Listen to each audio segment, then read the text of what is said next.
Good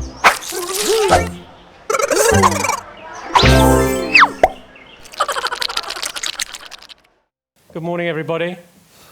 I'm just going to start off literally by introducing my panel. So I've got Cheryl Taylor on the left, who's essentially responsible for deciding what the BBC makes in the children's space. Next to her, we have Stu Rosen. He's responsible for where it goes, where you see it, where you discover it, where you watch it. And then we have Lucy McLean on my left here, who's responsible for apps, games, websites, and all of that fun stuff as well. So I think covering all the major bases. We're going to now go to a quick show reel, really explain the diversity of BBC children's content, and then we're going to go into the session proper.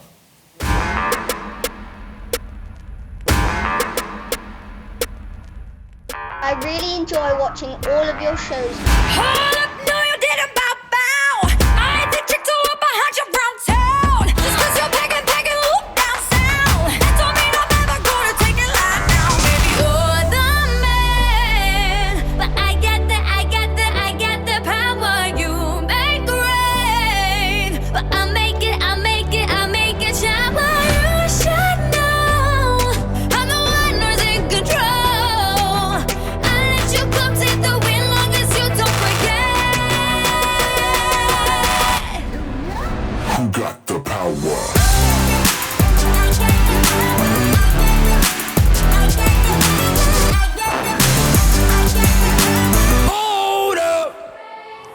Thousands of people have turned up to this event, and the kids I've been speaking to tell me it's about showing that Manchester is strong and united. My turn.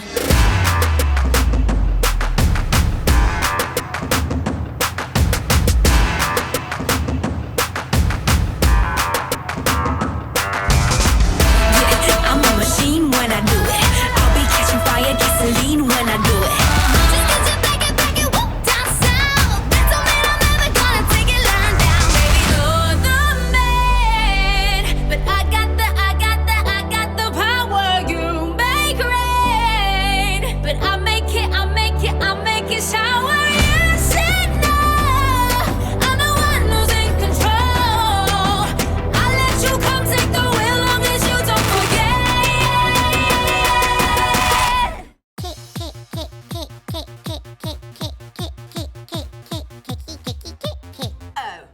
Hello, Elizabeth. Can't believe they would set me up with my dead sister's husband. You know times are hard, I've got no money. I wanted to go and buy a few things, but I'll probably just end up window shopping. And have that one. Who got the power?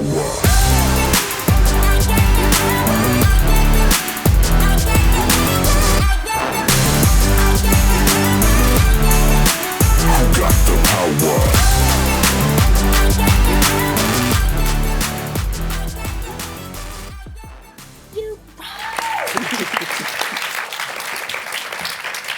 So some really great stuff there. A lot of interesting different types of genres. I think probably let's start off with an easy question.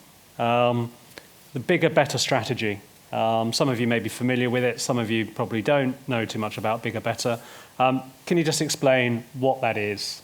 Yep, it's actually fewer, bigger, better, which is quite a mouthful, isn't it? Maybe just bigger, better.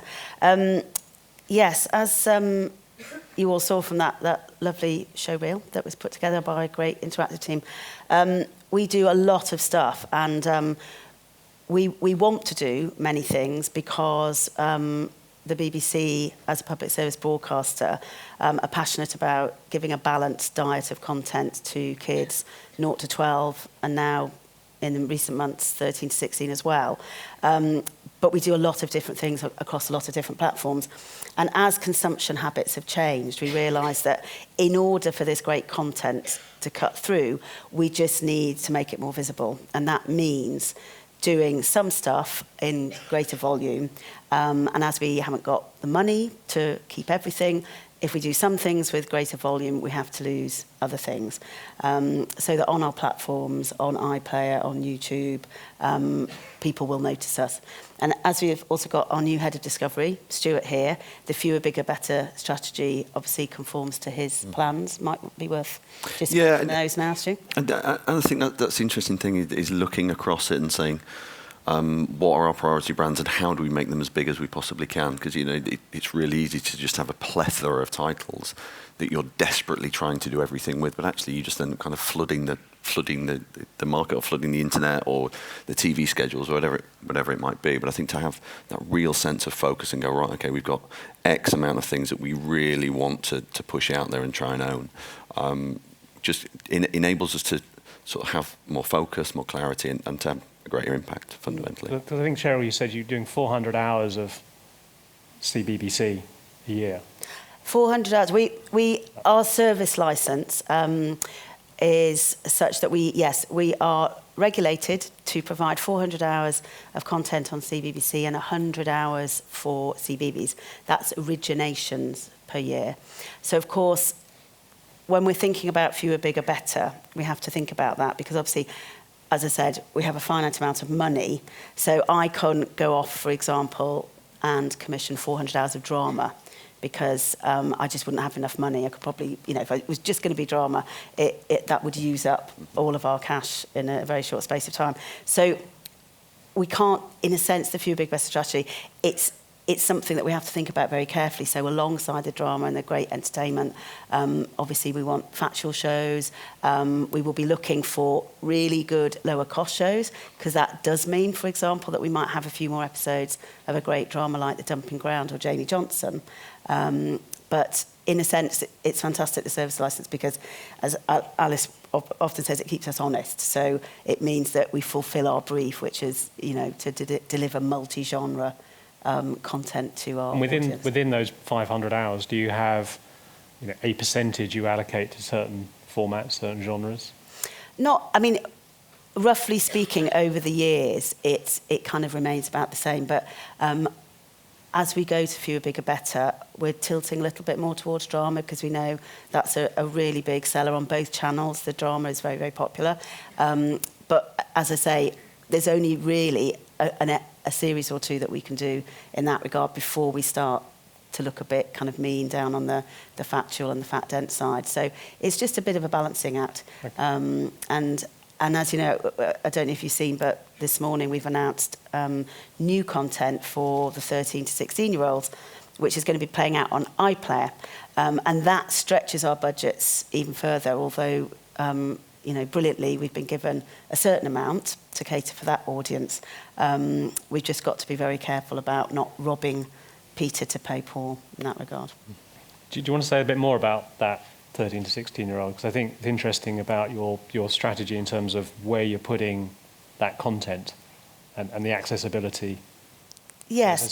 So it's a you and Stu question. I'm going to hand to Stu in just a sec to talk about that because that visibility is really key here. Essentially, we realised that kids are sort of watching kind of CBBC and then there's a bit of a gap before they're going into BBC Three, and it's a really important time of their lives. It's rites of passage and coming of age, and there are things that we'd really like to make for that audience, and you just don't often see teenagers on the BBC, and some of those subject matters we can't address on CBBC because of our 6 to 12 remit.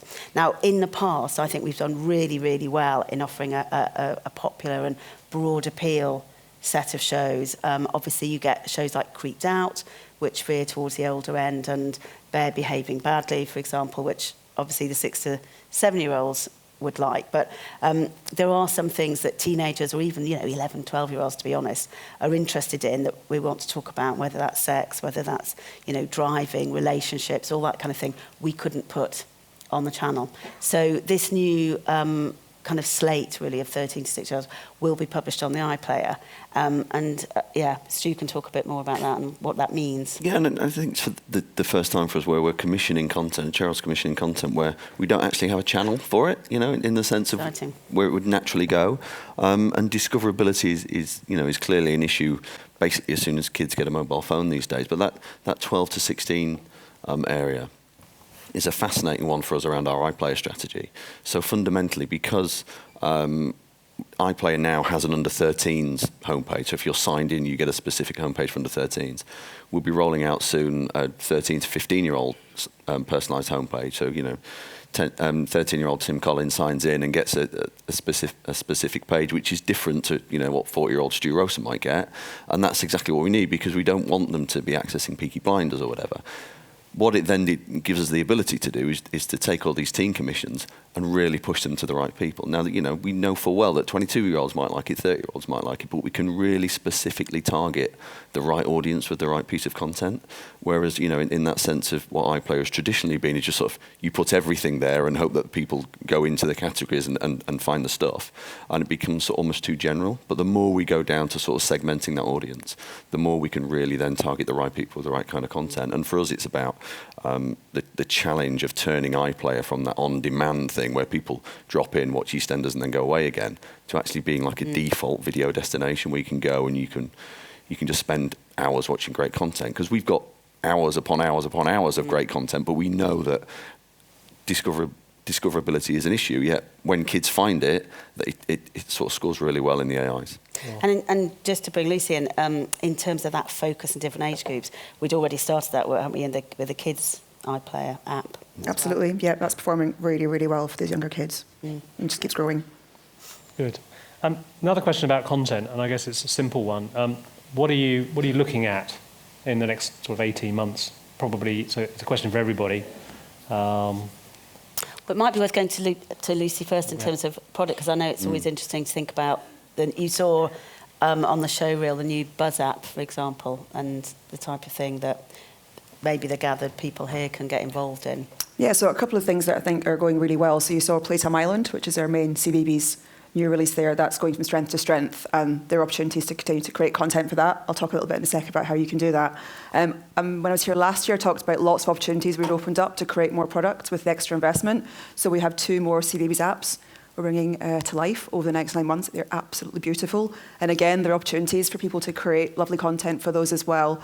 Michelle mentioned we launched CBBC Buzz a couple of months ago. That was quite a different thing from us. When we've launched apps for CBBC Age before, it's been games. I think we do games really, really well. Buzz was a chance to try something else, thinking about how kids using short form content.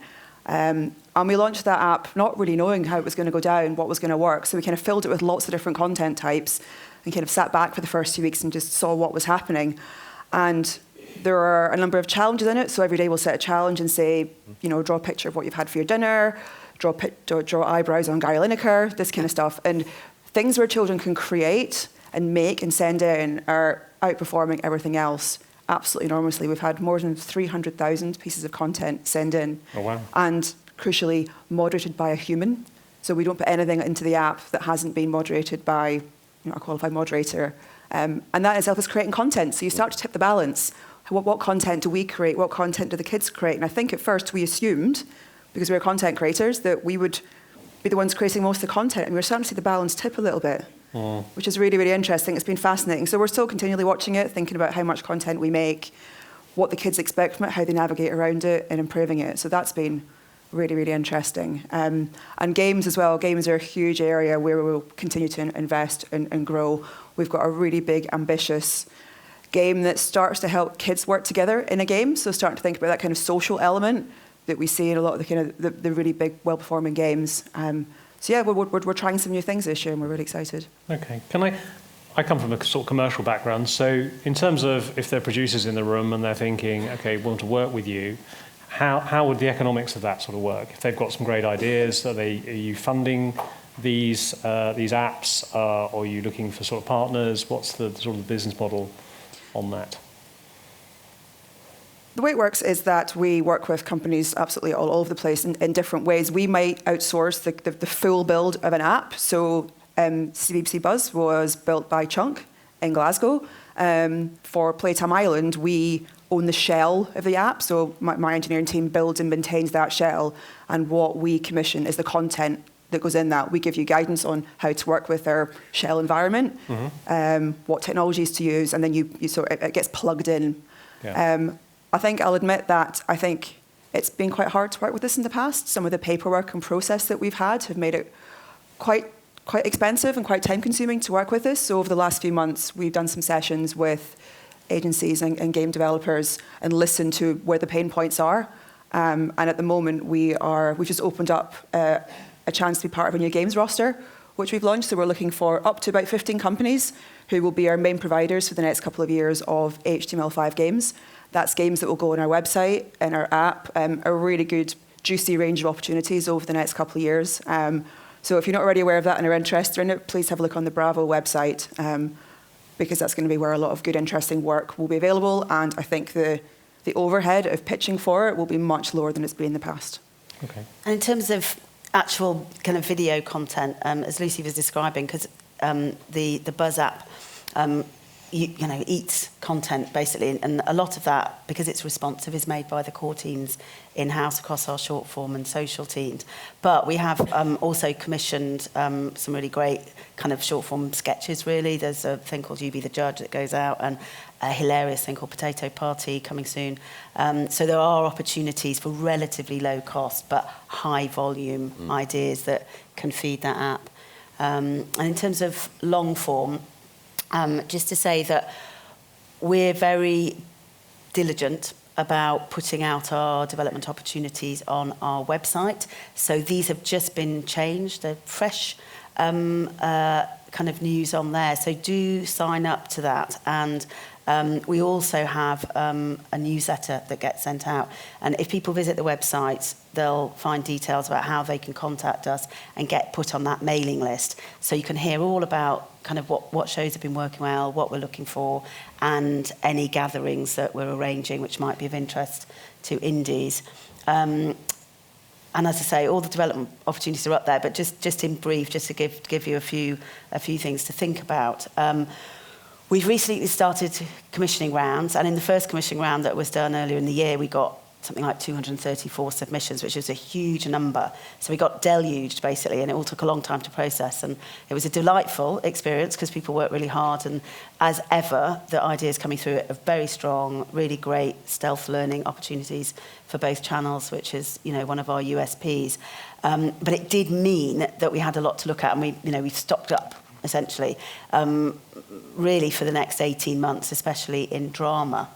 However, one of the things that Stu was thinking about, and I know he's going to talk a bit more about positioning and iPlayer later, but because we're growing iPlayer as a destination, one of the things he was thinking about was, for example, short runs of dramas that we can, in a sense, build stunts around. So in the drama category, we're going to be looking in the next 18 months for 3 or 4 short-run dramas, maybe 3 episodes or 5 episodes, because they do work really well for us. And if you haven't seen Katie, which there was a clip of that there, and also Joe All Alone, you can find those on iPlayer, and they're really good examples of kind of 3 and 5 episode dramas that made a really big impact and are really useful because, you know, despite our fewer, bigger, better policy, we do try cover everything and reflect all of the UK's children's lives as much as we can. So this is a great way of covering off niche areas in a genre that we know our audience finds really accessible. So I think for CBBC, those would be a great thing. I think on CBeebies, again, always watch the channel. None of you kind of missed Waffle, Apple Tree House, and previously Topsy and Tim. Really great live action drama that has kind of made a massive impact, I think, for that age group, and I think has also drawn quite a lot of audience from CBBC as well. So although Waffle's really going strong, and in a fewer, bigger, better way, we've commissioned 2 series. That's one quite good example of something that hasn't really been done previously. But what's the next iteration of Waffle, you know, for CBeebies? In entertainment, again, we're always looking for female shiny floor. We have a lot of the Dick and Doms, the Sam and Marks, as you know, who could be our new entertainment duo on CBBC. There was a wonderful thing that was made called Daydreaming that went out on iPlayer, again in a long-form experiment narrated by Olivia Colman, a mood management piece that, again, attracted a lot of attention in the press and did really well. So I think for CBeebies, mood management for preschoolers is a really interesting area to look at. And I think also a cooking show or a making show that involved parents, a kind of warm family vibe to something where they can all make and do together, which is, I think, something that we don't have. And I think on CBBC, one of the general things to say is that more and more we're using influencers. So in some of the CBBC shows, you'll see people like Holly H. We've got Ali A coming working on CBBC and also on the new stuff. And we're really keen, if you bring us a great personality, we're always keen to think about what show could we build around that personality. So, you look at Operation Ouch, and that's so much to do with Chris and Sand. Do You Know on CBBC is so much to do with Maddie Moat. So, they're hard to find these people, and they're very valuable, the Justins and the Andys. They're wonderful, wonderful assets for our output. So always worth thinking about who are the kids looking at and who can be their new role models. And I'm not going to list everything because it will just take all day, but do go to the website, and it's clearly laid out exactly what the development opportunities are. Just one question about animation. Where's that in your sort of head going forward? Animation is key, and as you know, as well as all of the live action commissions that we make, we have a brilliant acquisitions department led by Jackie Edwards, who's here in the audience. Give us a wave, Jackie. There she is. And Jackie looks after all of the animation for both CBeebies and CBBC. So if you've got a great animation idea, do send it to her and her team first. But of course, you just have to look at, you saw again that fantastic Bing clip and how the Stick song was adopted as the kick song for the World Cup and is still going strong. So across the board, animation plays a massive part for us, and in particular, obviously, for the preschoolers. But we've got great things like The Deep and Dennis the Menace as well on CBBC, so it's key. And we always want the best ideas for animation to come to us first, please. So open door. And a session later on to meet them face to face. Stu, you come from sport. Yep. Thoughts on, you've been here, 6 months in this role? Yeah, 6 months on Sunday. It's a bit bizarre, isn't it? First thoughts, I'm still quite fuzzy from the penalty shootout last night, so I haven't quite let I'll tell you what happened. I haven't quite let my... I haven't quite lost my sport roots. I think the single biggest thing that stands out for me between children's and sports, and without denigrating any of my former colleagues in sport, is the creativity of children, I think. Because, I've worked a lot in news and sport down the years, but you are fundamentally kind of trying to find creative ways to cover things that are already happening. But in children's, it's largely just stuff that somebody's made up. And I think it's really easy to sort of take that huge level of creativity for granted. So I've got 3 kids, 19, 17 and 12, so I've spent the best part of the 20 years of my life watching CBeebies or CBBC to some extent.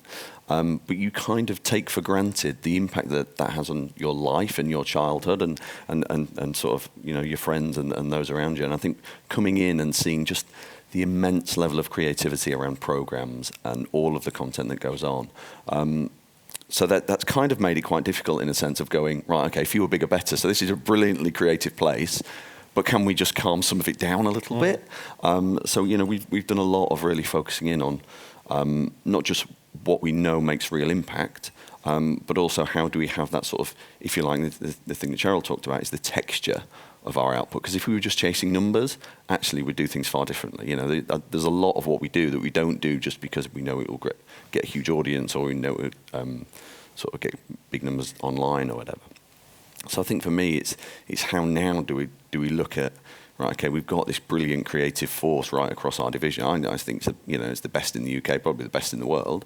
How do we now really focus that and hone that in so that we are making as good a public service impact as we possibly can? Because I think as soon as we start talking about the world of digital or social media or iPlayer and everything else, because you've got so much data and so many stats coming out, you get really excited when the numbers are big.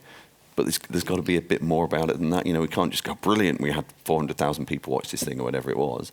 There has to be a greater level of sort of depth behind why you're doing what you're doing, and whether or not it's UGC with a Buzz app, whatever it might be. What do you think the next 12, we're sitting down here next year, yep. What do you hope to have achieved?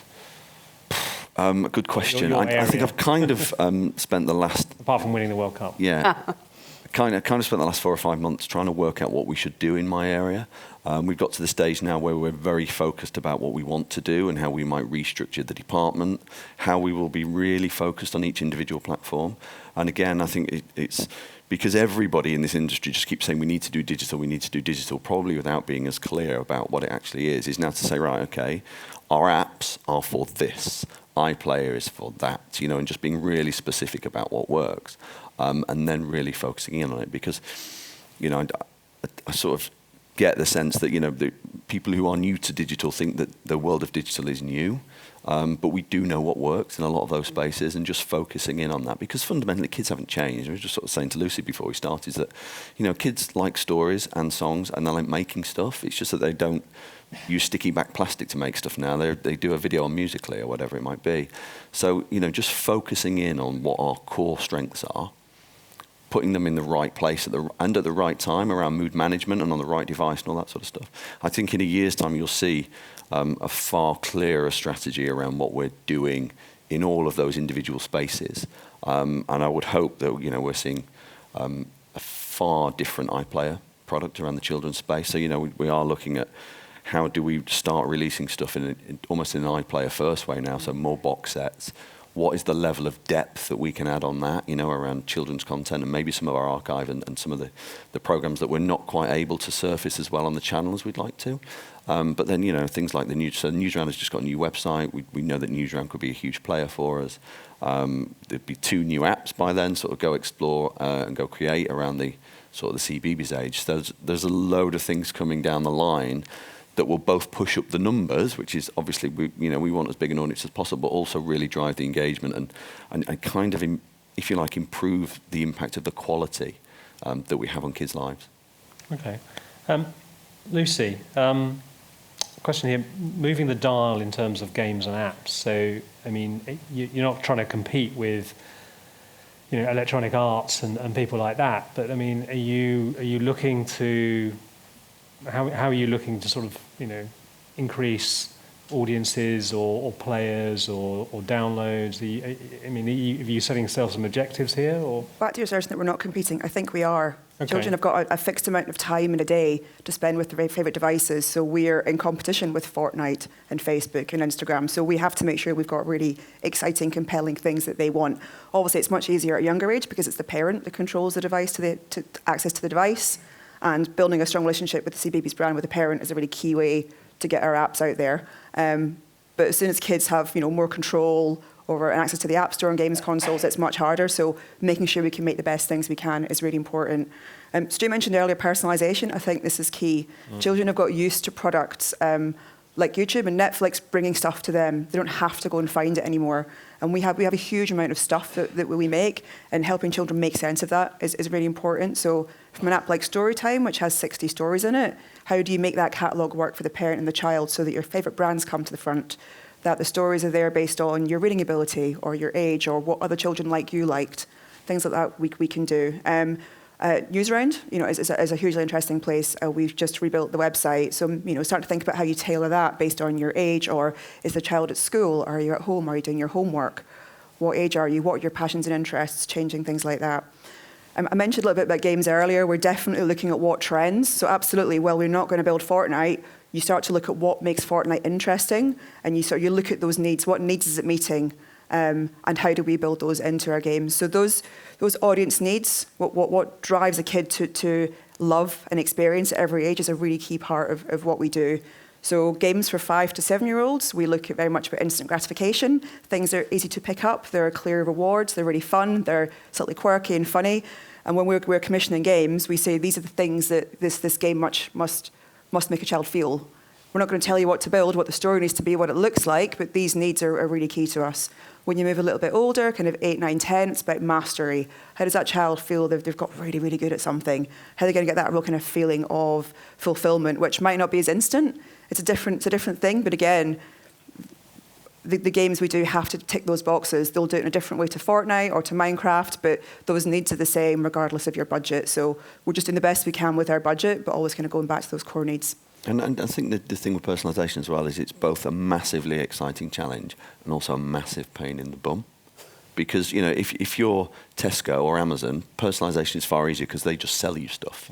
Whereas what we're looking at now and going, okay, if I'm in iPlayer and, I'm watching a programme, how can it possibly tell me what's going on in Newsround? And, if you think of the size and scale of the content that the whole BBC does, not just children's, how do you then deliver a personalised journey through whatever that is? And do we only do it around programmes? Can we actually send you from a programme into an app, through a voice proposition or something like that? The sheer amount of scale of the entire BBC, because it can't just be a personalised children's experience, because you might like Planet Earth, or you might want to watch Strictly. So we've got to take into account the entire beast. So it's both exciting and a nightmare. I bet. We're going to go into some questions. I've got one to start off. It's about virtual reality. Where, it's a corporation thing rather than just a children's thing, but what do you think virtual reality offers the children's area, and specifically how you could sort of manage that? So the BBC has got a VR lab. There's some really interesting things. I don't know if you've seen the Civilizations work that we're doing. So there's some really, really good work going on. My nervousness is around putting a headset on a child. I've yet to see the research that says it's safe to do so. So creating experiences which would encourage children to repeatedly or for long periods of time put a headset on is something I'd be nervous about us doing at this point. We're looking closely, I think Dubbit are leading the work and kind of keeping an eye on how this shapes up. But at the moment, it's not something we'd probably add to our mainstream product portfolio. Doesn't mean we're going to, we'll keep looking at it. Sure. But yeah, it's a bit difficult. Augmented reality, much more interesting. So we commissioned 5 prototypes over the last year looking at augmented reality and how you can use that to bring kids close to characters that they love and bring their favourite characters into their home. So we created these prototypes and put them into children's homes for a fortnight, gave them an iPad and an Amazon Echo and just got them to play with some of these things. And really, really great results, really interesting. Games that kind of get children away from the screen being there, get them moving around the house, talking to characters, talking to their friends and their family. There's some great opportunities there. So I think augmented reality for us is going to be interesting, as is voice as well. We're definitely starting to play around with that, and I think you'll see some BBC children's stuff on voice devices soon. Very interesting. I think a lot of those things, sorry, Charles, a lot of those things around new bits of tech and new bits of, it's working out at what moment do you enter the industry, because, we all know what happened to 3D telly. Turns out nobody bought one, and everybody did jazz hands about it for quite a long time, and they just didn't catch on. And there will always be people who are more agile than us. So, if you look at Snapchat, yeah, because they should be. And what we used to do in sport, and I think what we do in children's is when we might be quite slow to move, but when we move, we take a giant step. And then we might be quite slow again, and then we have to take another giant step. Because if we just go and chase everything, we'll end up doing nothing and probably wasting quite a lot of money. So it's a real difficult balance around just knowing what's going to have proper impact. And just to contextualise what Lucy was saying there, just about her anxiety around children and their response to VR, because obviously one of our key things is about child protection. And I don't know how many people here have experienced a VR session. Yeah, lots of people. And I did one in Edinburgh a couple of years ago, and some of you may have done this, where you're essentially an astronaut and you're outside the ship and you're trying to mend something, and I screwed it up. And as a result of screwing it up, I was detached from this spaceship in the middle of space and floated off. You've only just got back, haven't you? I've only just got back. You held your breath well. And I floated back into infinity, never to return, essentially, cast adrift. And the feeling of desolation when this happened to me stayed with me for about 3 days, because it was so visceral and it was so emotional and so catastrophic that literally I kept waking up and going, oh God, and it was really different from watching Lost in Space, for example, because I was there and I could see the ship going on.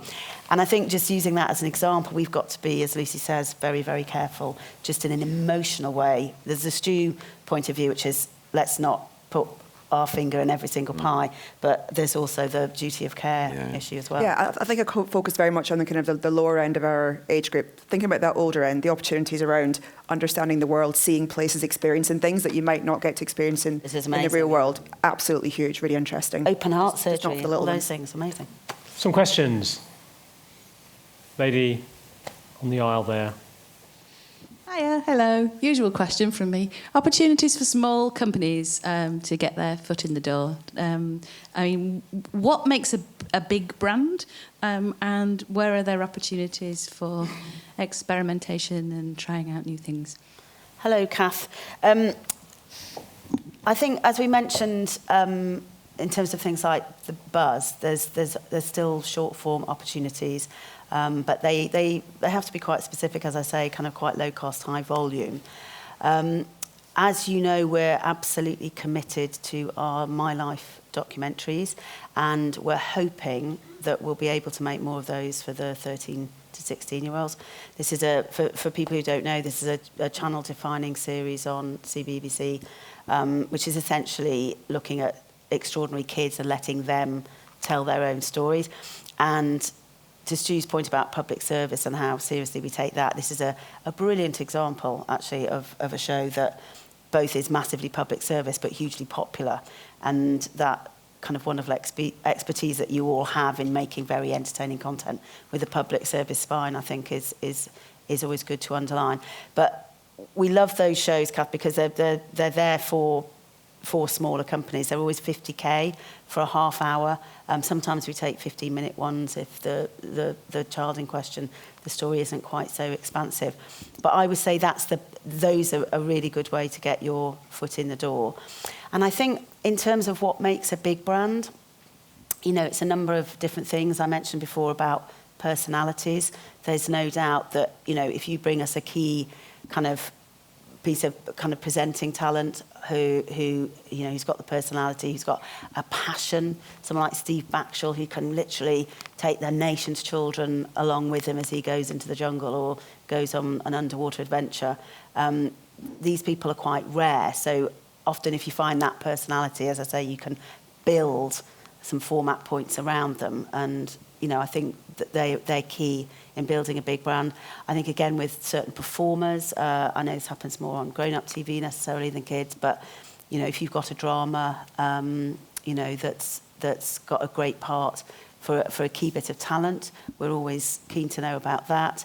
Obviously, we use very famous people in our animation in terms of voices, so it's useful to mention them as well. But, you know, by and large, we're quite good as well at just seeing the opportunities. And if you've just got one good idea, all of the teams are great at looking at that and helping you build it into a bigger brand.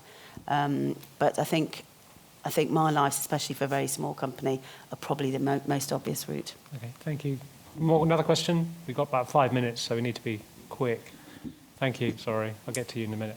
Hello. Could you talk a bit more about what you meant by mood management? Is that the same sort of thing as emotional literacy that I've heard some teachers talking about? Well, I don't know if did you see Daydreaming on the iPlayer? Oh, it's blissful. Have a look at it. It's I've been playing it quite a lot because we're always so busy when I get home. Partly because Olivia Colman's voice is just so soporific that we know we've had feedback from both colleagues and parents saying that it's a lovely thing to play to their children at the end of the day because it just calms them down, basically. So it was an experimental thing, and not everyone loved it when they first saw it, and we didn't know how it would work, but it's sort of mindfulness, essentially.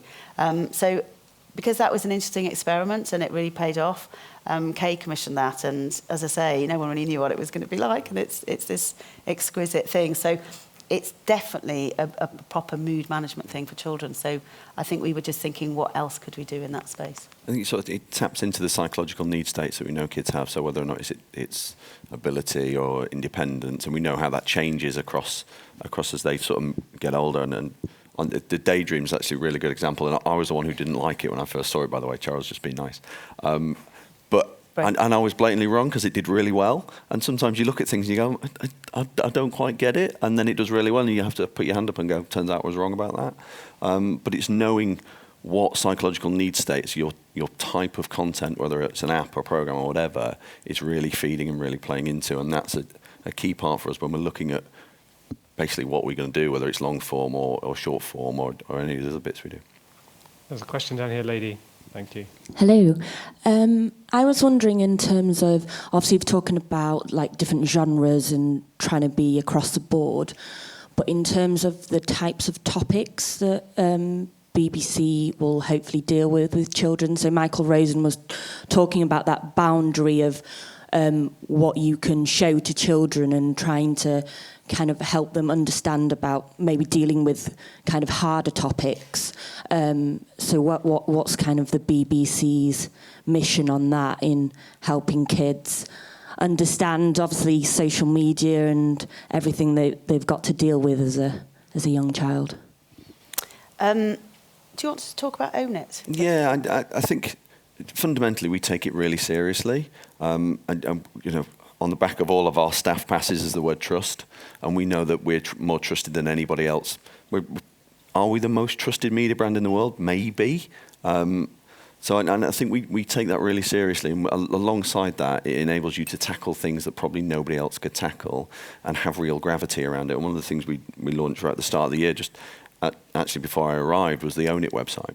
We're really sort of trying to push forward in the space around what are the challenges that kids face in the world of the internet and social media and everything else, but trying to help them along, not trying to do it, as sort of, here is a lesson, children, about what happens in the world of social media. Because I think the world of social media is brilliant, and I think the internet is an amazing thing. We have to be really careful not to go, it's all bad, and go on there and everything will turn nasty. So we have to, be really careful about things like making sure they're educating children, but in a peer-to-peer way. But also, just sitting alongside Cheryl in the commissioning rounds we did earlier in the year is, how do we work in sustainability into our narratives? And it was a real eye-opener for me, actually, to be in the commissioning rounds alongside Cheryl, because we're taking the real sort of level of detail around, okay, is there a character in there that could talk about sustainability? Because we know that we've got a public sort of mission to serve, rather than just going, can we just make this program as popular as possible? So for me, that was a great lesson around, actually, how can you do it almost by, going left at the lights and over the roundabout and making it an intrinsic part of your content, rather than just sort of doing jazz hands about, right, we're here to save the world. So it's a real subtle way of doing things. I think we should probably mention Newsround here. Newsround plays such an important role in the UK in helping children understand the world and giving parents the tools to help children understand the world. And what we're looking at in the Newsround website's growth is how we make that space for children to have a conversation. So we give you lots of tools, we tell you how to have conversations, but we're trying to create space where you can actually talk to other children a bit more in a safe, moderated way about these issues, because they are scary, and I think we need to help them understand them, and I think Newsround does that. And that clip that you saw was Newsround kind of a year on for the Manchester bombings, and they did, as you know, brilliant things in terms of talking to kids and contextualising that, as Lucy says. But on top of that, I mean, I think there's almost no subject that we don't try and address. And even on CBeebies, with my family, there's a family whose mum had died, and the dad was talking to the kids about that bereavement process. And, again, we got a lot of correspondence from other families who found that enormously helpful.